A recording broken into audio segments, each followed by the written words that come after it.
সবাই ফুলটা ধরে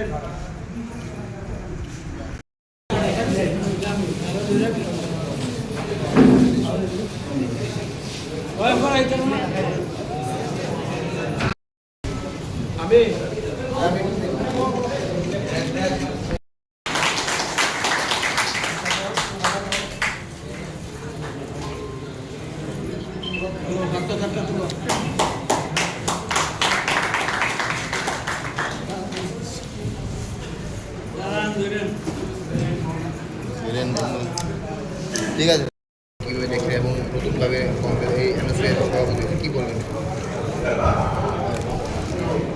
কংগ্রেস দলের ছাত্র সংগঠন সর্বভারতীয় এনএসইউআই কমিটি দ্বারা ত্রিপুরা প্রদেশ এনএসইউআই আমাদের ছাত্র সংগঠনের কার্যকরী সভাপতি হিসাবে আমির হোসেনকে দায়িত্ব অর্পণ করায় আমি অত্যন্ত আনন্দিত। সর্বভারতীয় এনএসইউআই সভাপতি জাখরজিকে আমি ধন্যবাদ জ্ঞাপন করছি।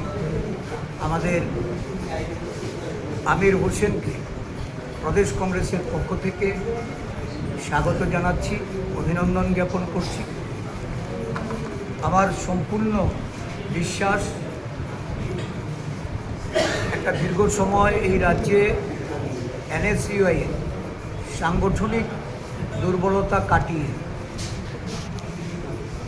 আমির হোসেনের নেতৃত্বে আগামী দিন রাজ্যের ছাত্র সংগঠনে জাতীয়তাবাদী ছাত্র সংগঠন শক্তিশালী হবে, মজবুত হবে এবং সারা রাজ্যে বিভিন্ন আমাদের সাধারণ কলেজ, বিভিন্ন প্রফেশনাল কলেজগুলি থেকে শুরু করে প্রতিটা জেলা ব্লকে ছাত্র সংগঠন ধীরে ধীরে একটা শক্তিশালী চেহারায় পরিণত হবে।